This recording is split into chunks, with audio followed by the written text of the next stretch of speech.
You are completely useless. A wealthy socialite strikes a waitress across the face for the smallest mistake. But when the waitress drops to her knees, not to beg, but to shield her sick, trembling puppy, the woman's boyfriend takes it even further. He kicks her while she's crouched over her tiny dog, trying to protect it with her body. He thought being rich, powerful, and the son of the most influential man in the city meant no one could ever stop him. What he didn't realize was that someone dangerous was sitting, just a few seats away, someone who wasn't just grabbing a meal. He was a Navy SEAL, and he was seconds away from tearing an entire corrupt empire apart before we get into it. Don't forget to like, repost, share, and subscribe. And I really want to know, where are you watching from right now? Comment your country. It always amazes me how far these stories travel. Now, back to the story. Mara was on her second double shift of the week at Blue Harbor Diner. She was exhausted, running purely on caffeine and worry. Paying her overdue rent was already impossible, and on top of that, the vet bills for her German Shepherd puppy, Scout, kept climbing. Scout was only 10 weeks old, too young to suffer the way he was. He lay curled up in a soft blanket inside a basket tucked behind the front counter, his little chest rising and falling quickly from a fever. Mara's heart ached every time she glanced over. She had pleaded with her manager to let her keep him near so she could check on him between tables. If she didn't work, she couldn't afford treatment. There was simply no alternative. The bell over the front door chimed, and the air-shifted trouble had arrived. Lexa Harrow swept inside first, the infamous daughter of the city's richest tycoon, known for entitlement like it was a sport. Right behind her strutted Brent Wallace, her arrogant boyfriend, whose family practically owned half the police department and the court system. They walked in like royalty entering a throne room, sunglasses on although they were indoors, wearing designer clothes and the kind of expression that said rules were beneath them. Every customer turned to look, some out of curiosity, others out of fear. Mara swallowed her stress, plastered on the best smile she could manage, grabbed her notepad, and approached their table because no matter how hard her day already was, it was about to get a whole lot worse. Lexa ordered like she was talking to a servant she hated. Fast, sharp, and intentionally confusing. Mara repeated the order back twice to make sure she had it right. But when the plate finale arrived, a single detail was off. Nolman wedge on the iced tea. Before Mara could apologize, Lex's hand cracked across her face so hard Scout whimpered from his basket. You had one job, Lexa snarled. One. Mara's cheek burned. Her eyes stung, but she didn't argue. She turned, took a breath, and went to add the lemon. That's when Scout let out a soft, sickry, barely lifting his head.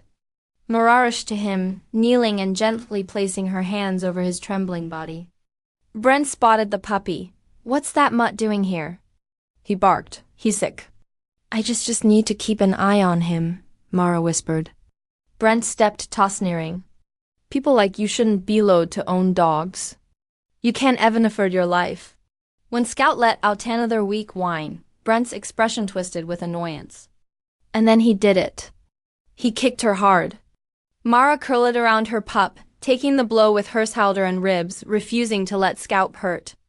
The entire diner went silent. One of the cooks dropped a spatula.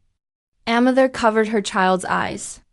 Lexa smirked like the moment delighted her, but Brent had made one fatal mistake. I didn't notice the man sitting at the counter right behind him. A man with a square jaw, cropped hair, a quiet stillness, and the kind of presence that made even rowdy truckers sit straighter. Jack Ryland, retired Navy SEAL, and no one, not in his presence, hurt a woman or a dog. Jack rose from his seat with a controlled calm that was somehow more terrifying than rage. He didn't yell, head in posture. He simply walked toward Brent. Apologize, Jack said. Brent scoffed. You know who me father is? Jack didn't blink. Don't care. Lexa crossed her arms. This doesn't concern you. Jack stepped between them and Mara, towering over Brent. His voice low but deadly precise. It concerns me the second someone hurts a woman protecting her dog. Brent tried to shove him. Bad decision. Jack caught his wrist mid-twisted it, and Brent dropped to his knees with a cry. The entire diner gasped. Lexa stumbled backward, suddenly pale. Jack leaned down, voice barely above a whisper. You kick her again, and I'll make sure the only thing you're stepping Jinto is a prison cell. Brent tried to regain his arrogance. My father, haha, lend you. Jack released him, letting him fall. Your father won't be able to save you from the charges I'm about to file. Jack helped Mara stand. She winced in pain, but Scout licked her chin weakly, grateful she was still close. Jack checked the pup with surprising gentleness, feeling the fever through his tiny body. He needs a vet, no? Mara nodded, tears forming. But I don't have? I've got it, Jack said simply. Let's go. As they turned to leave, Lexa tried to regain control. You can walk out. We'll say you attacked us. Jack paused in the doorway, phone raised. Already recorded every word, every hit, every kick. Lex's face dropped, and Jack added, The police chief you're about to call. He's under federal investigation, and I'm the one leading it. The diner erupted in shocked murmurs. Jack wasn't just a SEAL. He was working with federal investigators to expose corruption in the city, including Brent's father and Lex's family business. Within hours, Brent and Lexa were taken into custody. Their mug shots hit the internet bore sunset. Their families' empires began to crumble. Multiple officers were suspended. Investigations reopened, and Scout got the medical care he needed. A severe infection caught just in time. Jack stayed with Mara through every vet visit, every recovery day, and a very terrified moment she thought she might lose him. Weeks later, Scout, healthy, strong, tail wagging, ran straight into Jack's arms the moment he walked into the diner. Mara smiled with a warmth she hadn't felt in years. You know, you saved both of us. Jack shook his head. You saved him. I just stepped in when someone forgot what being human means.